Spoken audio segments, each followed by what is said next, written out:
Berilah kami agar kegiatan dapat mengajar kami berjalan lancar sesuai dengan kehendak-Mu. Akhirnya nama-Mu kami puji tidak sepanjang masa. Amin. Dalam nama Bapa dan Putra dan Roh Kudus. Amin.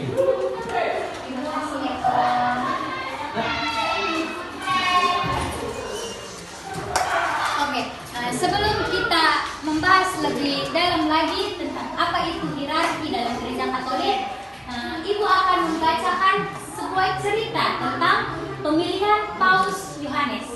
Siapa di sini yang sudah mungkin nonton di YouTube atau mendengar cerita tentang pemilihan Paus Yohanes?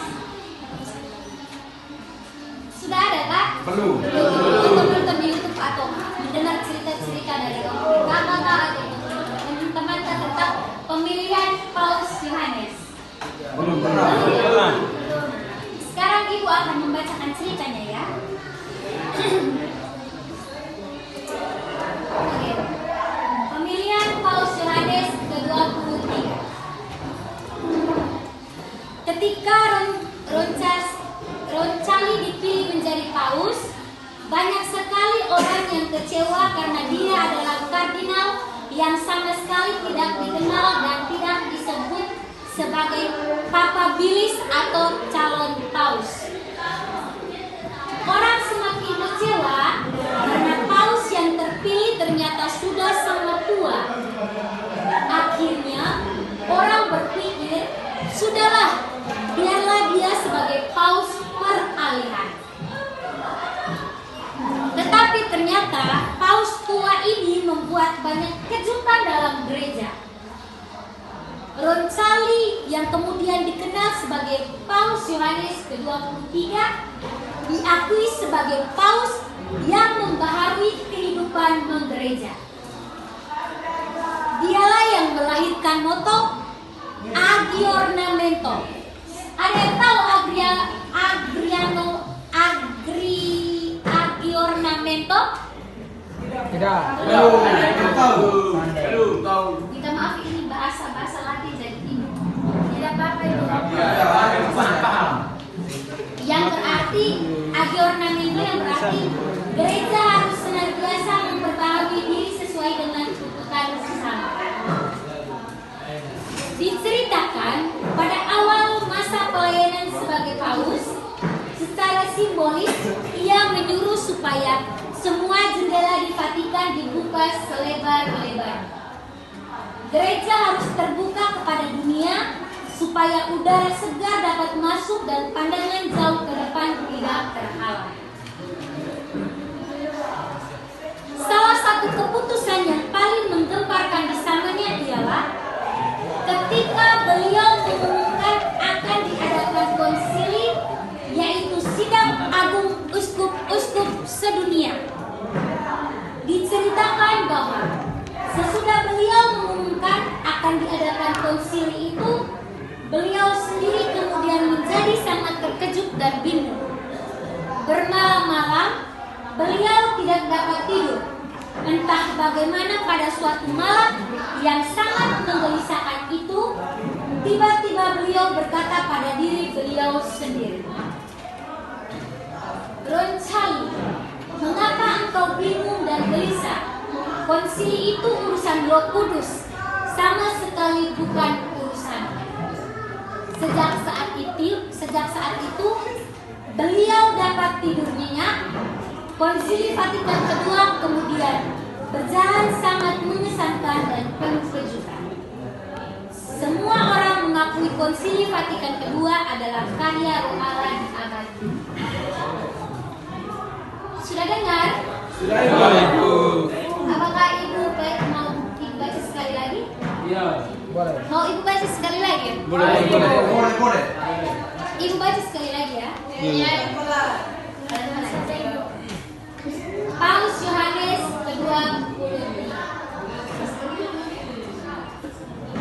Ketika Roncalli dipilih menjadi paus, banyak sekali orang yang kecewa karena dia adalah kardinal yang sama sekali tidak dikenal dan tidak disebut sebagai papabilis atau calon paus. Orang semakin kecewa karena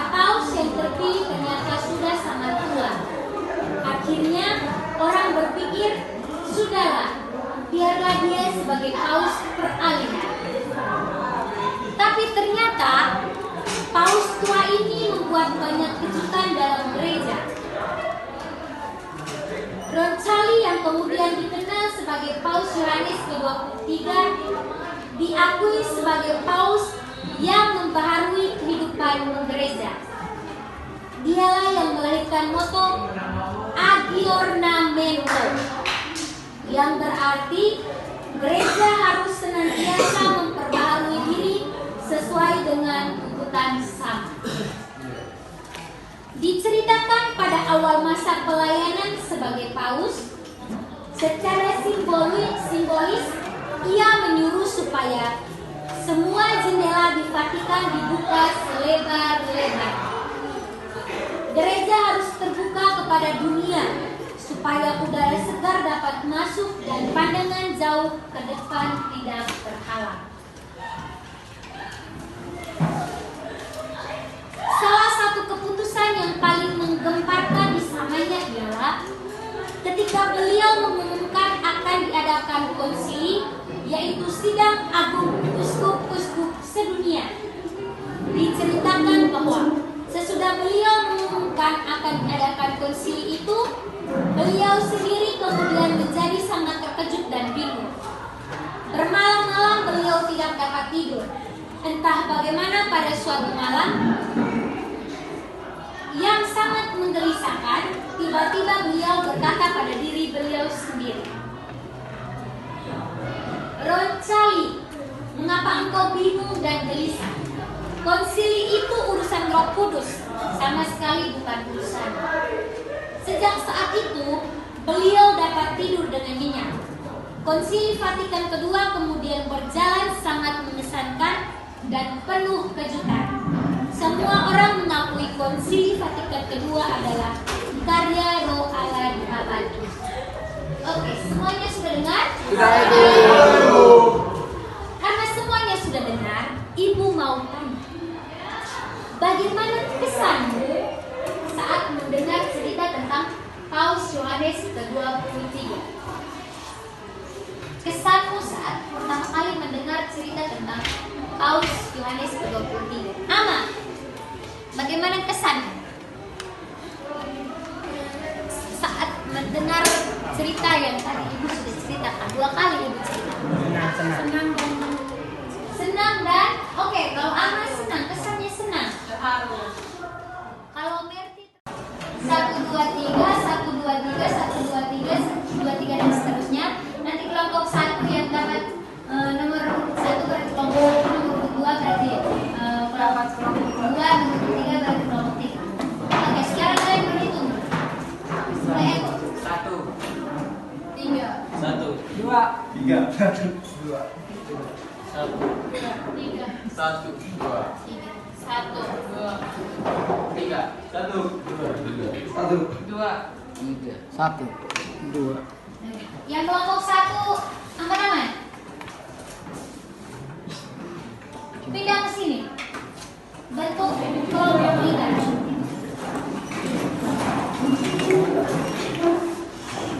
Tentukan ketua kelompoknya. Ada ketua kelompok yang maju ke depan. Kalian tentukan dulu. Di situ ketua kelompoknya siapa? Eko langsung ke sini. Kelompok 2. Angkat tangan. Oke, nah, di sini Ibu akan menjelaskan dasar struktur fungsi dan cara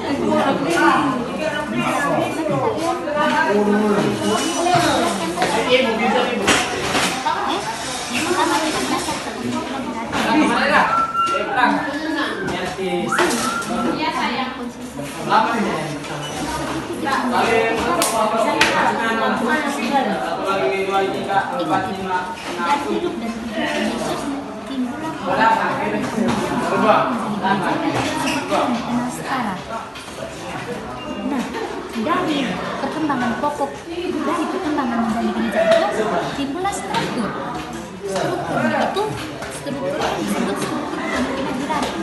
Kenapa disebut struktur kepemimpinan hierarki? Karena orang-orang dikeluarkan sebagai dari tersabit. Hierarki itu orang-orang yang orang-orang harus itu meliputi I know, sama, uskup, imam, paus ini paus uskup paus uskup dengan imam atau negarawan itu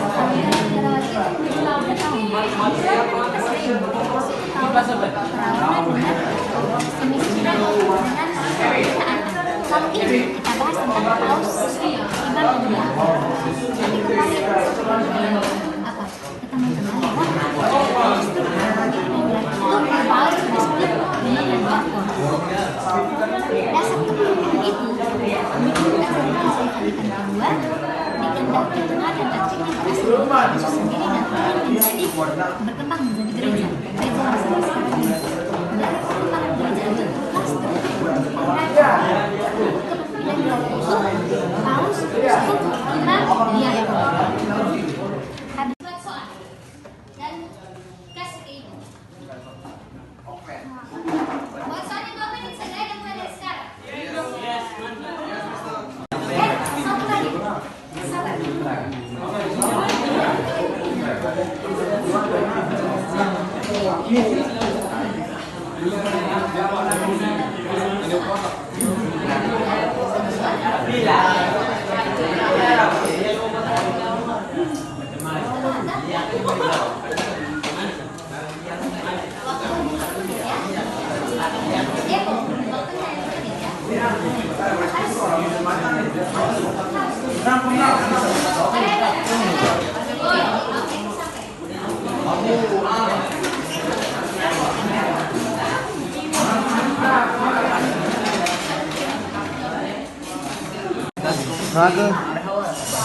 Piramid ini ada 2. Iya. Itu menjalankan tugas kepimpinan gereja ini, menjalankan tugas kepimpinan dalam komunitas ini.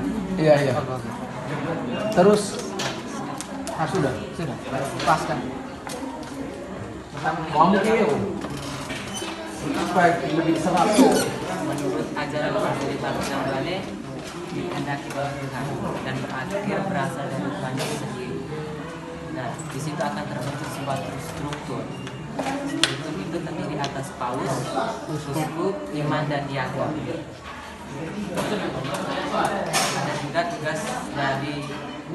Ada juga dua fungsi hierarki untuk menjalankan tugas gereja ini. Yang kedua menjalankan tugas kepemimpinan dalam komunitas. Berdasarkan Konsili Vatikan kedua, Kristus hendak berasal dari kehendak Kristus dan berdiri dari Kristus yang membentuk gereja. Di situ terdapat struktur yang awalnya umat, itu paus, imam, dan diakon. Untuk mempersatukan umat.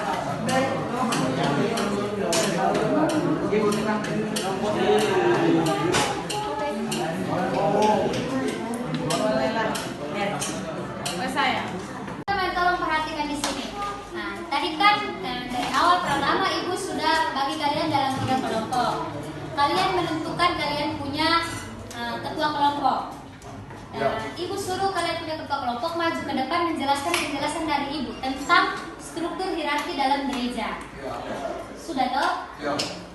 Ketua kelompok kembali ke kelompoknya masing-masing untuk menjelaskan apa yang sudah ibu sampaikan tentang struktur kepemimpinan dalam gereja. Sudah, semua kelompok sudah paham tentang apa yang ketua kelompok sampaikan tadi? Sudah tahu tentang struktur kepemimpinan dalam gereja Katolik? Sudah. Nah, setelah itu, sekalian sudah mendengar penjelasan dari ketua kelompok.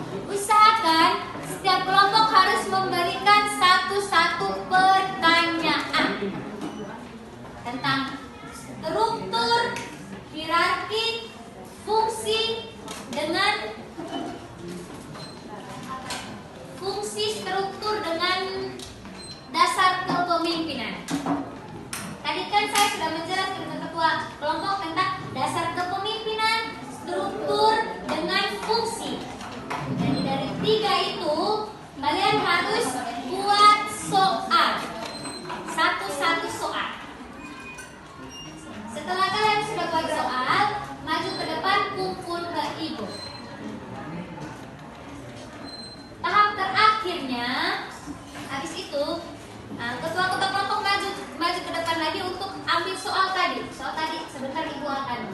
buat bagaimana terserah dari ibu. Nanti ibu panggil ketua kelompok maju ke depan untuk ambil soal. Nanti pasti kelompok 1 akan mendapatkan soal dari kelompok 2, kelompok 2 akan mendapatkan soal dari kelompok 3. Nanti sebentar untuk acak, ya, acak. Setelah kalian mendapat soal secara acak tadi, kalian sendiri cari jawabannya. Pasti jawabannya yang tadi saya sudah sampaikan ke ketua kelompok dan ketua kelompok sampaikan ke kamu. Pasti itu. Baru habis baru kalian maju ke depan. Nah, kita sampai di situ dulu. Nanti tahap terakhirnya presentasi atau apa nanti sebentar baru itu sampai. Ya Ibu. Aku habis diskusinya waktu selesai ya. Kelompok 2. Waktu diskusinya sudah selesai. Oke. Kelompok mana yang mendapatkan soal dari kelompok 2? Dari kelompok 3 ya? Dari kelompok 3 mendapatkan soal dari kelompok 2. Baca soal dari kelompok 2 dengan jawaban kalian sendiri. Monitor. Semuanya dengar? Kebetulan struktur kepemimpinan dalam gereja Katolik. Jawaban dari kelompoknya? Yang pertama Paus, kepala Dewan Para Uskup. Yang kedua uskup. Meneruskan otoritas dari para rasul dan memimpin gereja di wilayah uskupan. Yang ketiga imam dan diakon membantu. Sekian dari jawaban kami. Kelompok 1 sudah mendengar? Sudah dengar? Ulang, baca soalnya sudah ulang. Sekali lagi please. Soal. Sebutkan struktur kepemimpinan dalam gereja Katolik.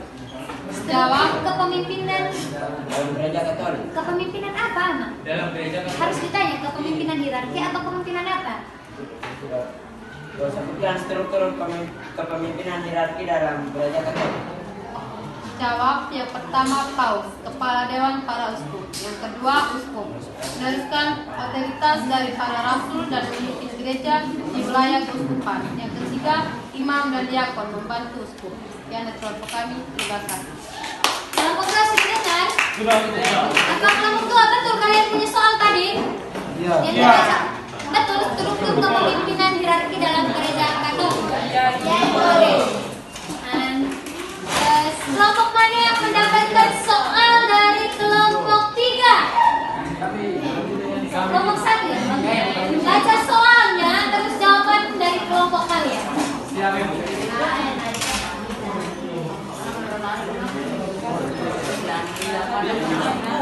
Semuanya dengar ya? Semuanya dengar soal dari kelompok 3. Kelompok 3 juga harus dengar. Apakah kalian punya soal benar atau salah? Yes.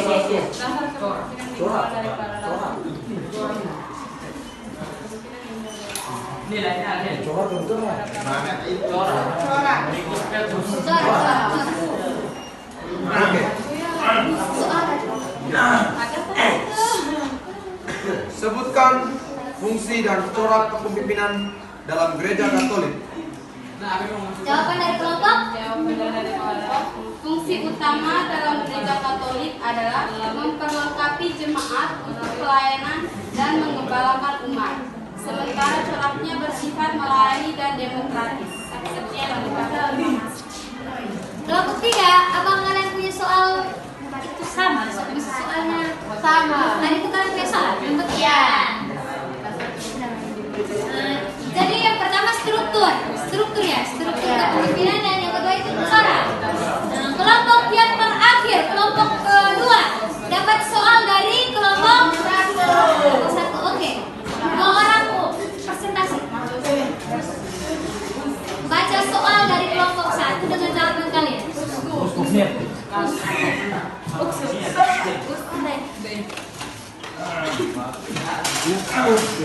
Ya, kami persilakan untuk semua. Dasar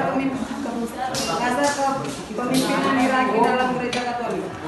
Jawaban dasar kepemimpinan dimulai dari para rasul Yesus Kristus kepada para uskup melalui pentamisan yang berpusat pada sosok Paus sebagai penerus Santo Petrus. Sekian dari jawaban kami. Terima kasih.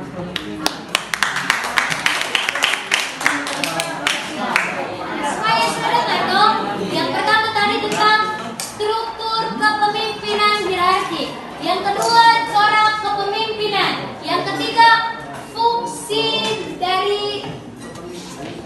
kepemimpinan hierarki. Jadi sekarang Ibu akan menjelaskan, kita akan kalian akan mendengarkan penjelasan dari Ibu ya, penjelasan satu-satu mulai dari dasar kepemimpinan, struktur dengan fungsi.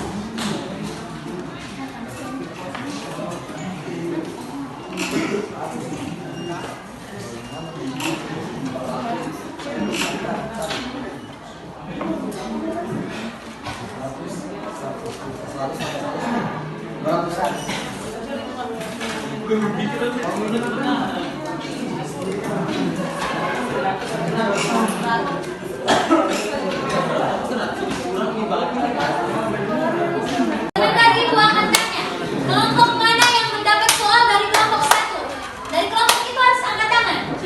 Angkat tangan, baca soalnya bilang, Ibu, kami dari kelompok, contohnya Ibu kami dari kelompok 3 mendapatkan soal dari kelompok 1. Kelompok 1 punya soal ini. Jawaban dari kami sendiri itu begini. Sudah mengerti toh? Kepemimpinan dalam gereja, yang pertama, kepemimpinan dalam gereja merupakan suatu panggilan khusus. Yang kedua, kepemimpinan dalam gereja bersifat mengabdi dan melayani. Yang ketiga, kepemimpinan hierarki berasal dari Tuhan itu sendiri. Jadi jawaban tadi benar ya? Nah, itu corak kepemimpinan dalam gereja. Yang berikut fungsi khusus hierarki. Teman-teman, ada 2 fungsi khusus hierarki, yaitu yang pertama, menjalankan tugas gerejani dengan menjalankan tugas kepemimpinan. Menjalankan tugas gerejani itu yakni tugas-tugas yang langsung dan eksplisit menyangkut kehidupan beriman gereja seperti pelayanan sakramen-sakramen, mengajar dan sebagainya. Pelayanan sakramen-sakramen itu semacam pada hari Minggu, itu kan Romo memimpin misa. Atau pelayanan sakramen lain seperti misa arwah, misa syukuran, misa sembahyang. Oke, yang kedua menjalankan tugas kepemimpinan. Nah, menjalankan tugas kepemimpinan berarti dalam komunikasi iman, hierarki mempersatukan umat dalam iman dengan petunjuk nasihat dan pengalaman. Jadi para imam, para kusuk, para diakon itu mereka harus menjadi teladan kita. Teman-teman tahu, teman-teman juga dengar isu-isu sekarang ini para imam itu, kita maaf ya, para imam itu ada selingkuhannya, dia. Teman-teman juga dengar tuh, itu kita jangan ikut ya. Sebenarnya mereka itu harus menjadi teladan yang terbaik untuk kita para. Oke, next time.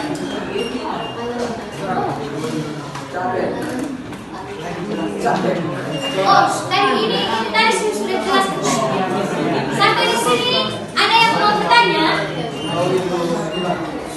Sampai di sini ada yang mau bertanya tentang struktur fungsi dengan struktur dasar, struktur fungsi dan corak kepemimpinan. Sampai di sini ada yang mau bertanya? Pas. Pas. Betul pas. Yes. Fungsi khusus hierarki.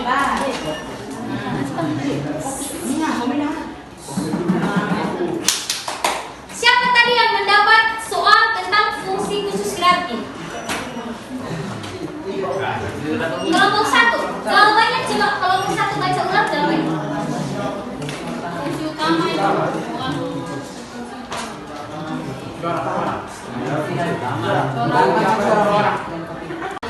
seorang uskup yang diberi tugas dan wewenang untuk memilih paus baru bila ada seorang paus yang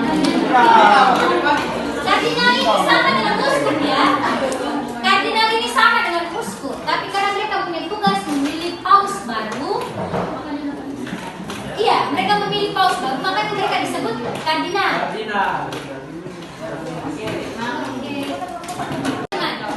Untuk menutup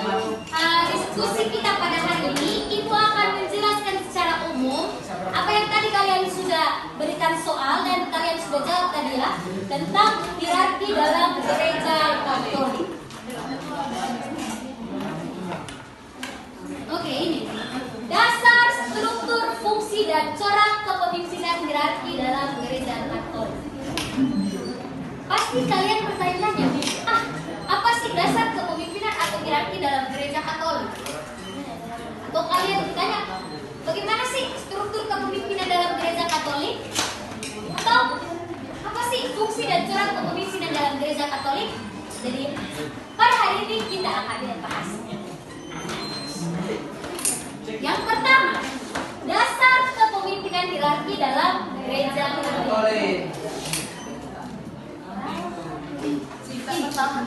Menurut ajaran Konsili Vatikan II menjelaskan bahwa struktur hierarkis bukanlah sesuatu yang ditambahkan atau dikembangkan dalam ajaran gereja, tetapi struktur itu dikehendaki Tuhan yang berasal dari Tuhan Yesus itu sendiri. Saya mau tanya di kelompok. Tadi Eko kelompok 1, tadi Eko sampaikan sama seperti ini tidak? Sama. Kelompok 2, apakah ketua kelompok juga menyampaikan sama seperti yang di depan ini? Sama. Yang 3, apakah ketua kelompok juga menyampaikan sama seperti ini? Sama. Nah, jawabannya ragu-ragu ini. Sama. Oke. Yang berikut, struktur kepemimpinan. Kelompok berapa tadi yang mendapatkan soal tentang struktur kepemimpinan? Kelompok dari mana tadi yang buat soal tentang struktur kepemimpinan? Kelompok 3 ya. Jawabannya dari kelompok 1. Oke, kelompok 2. Saya bertanya, apakah tadi jawabannya benarkah dari kelompok 1 tentang struktur kepemimpinan hierarki dalam gereja Katolik? Benar. Ya. Cinta, tadi kalian menjawab tadi bagaimana? Struktur kepemimpinan. Yang pertama. Oh, bukan. Jawabannya dari kelompok 3 ya? Iya. Soalnya dari luas. Kelompok 2. Jawaban dari kelompok 3 ya. Oke, kelompok 3. Jawabannya tadi. Rachel, apakah benar? Kalian tadi jawab apa? Yang pertama? Paulus. Yang kedua? Yang ketiga? Yang keempat? Jadi teman-teman, ingat ya, struktur kepemimpinan hierarki dalam gereja itu yang pertama Paulus, yang kedua yang ketiga Oke, berikut. Saya akan menjelaskan satu-satu ya. Apa itu Paulus, apa itu uskup, apa itu diakon, apa itu imam. Pasti kalian bertanya, Paus itu dia punya kepemimpinan itu bagaimana? Uskup itu dia punya kepemimpinan bagaimana? Diakon itu bagaimana? Jadi di sini saya akan menjelaskan satu-satu. Mohon perhatian ya, karena ini sangat penting. Yang pertama, Paus. Konsili Vatikan II menegaskan bahwa adapun dewan atau badan para uskup hanyalah berwibawa bila bersatu dengan imam agung di Roma, ini Roma bukan Roma, pengganti Petrus sebagai kepalanya, dan selama kekuasaan piramidnya terhadap semua, baik para gembala maupun kaum beriman, tetapi berlaku seutuhnya. Jadi semua penjelasan ini tertulis dalam Lumen Gentium artikel kedua. Nanti pertanyaannya, menjelaskan tentang Paus secara umum. Itu pada artikel apa? Nama artikelnya apa? Dan artikel keberapa? Itu kalian harus jawab. Nama artikelnya Lumen Gentium artikel ke-22.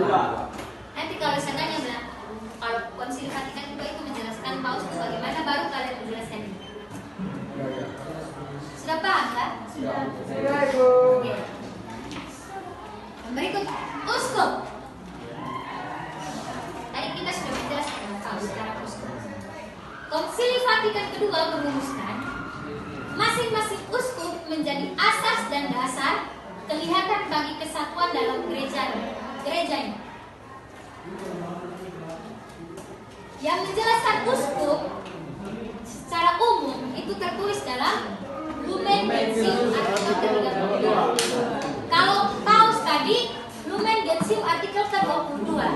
Kalau uskup secara umum Lumen Gentium artikel ke-32. Oke, kita masuk ke tugas. Jadi teman-teman, uskup ini memiliki tugas pokok, 3 tugas ya. Tugas pokok, khusus dengan utama. Tugas pokoknya mempersatukan dan mempertemukan umat. Kalau tugas khususnya itu dibagi lagi menjadi 3, yaitu tugas kewartaan, perayaan, dengan pelayanan. Sedangkan tugas utamanya adalah pewartaan Injil. Dan tugas utamanya itu tertulis dalam Lumen Gentium artikel 32. Sudah paham kan? Atau sampai di sini ada yang bertanya? Ada yang mau bertanya? Ama, ada pertanyaan? Pas. Eko, ada pertanyaan? Oke. Yang berikut, imam dan diakon. Dari struktur kepemimpinan tadi bukan hanya paus dengan uskup ya, tapi imam dengan diakon juga termasuk.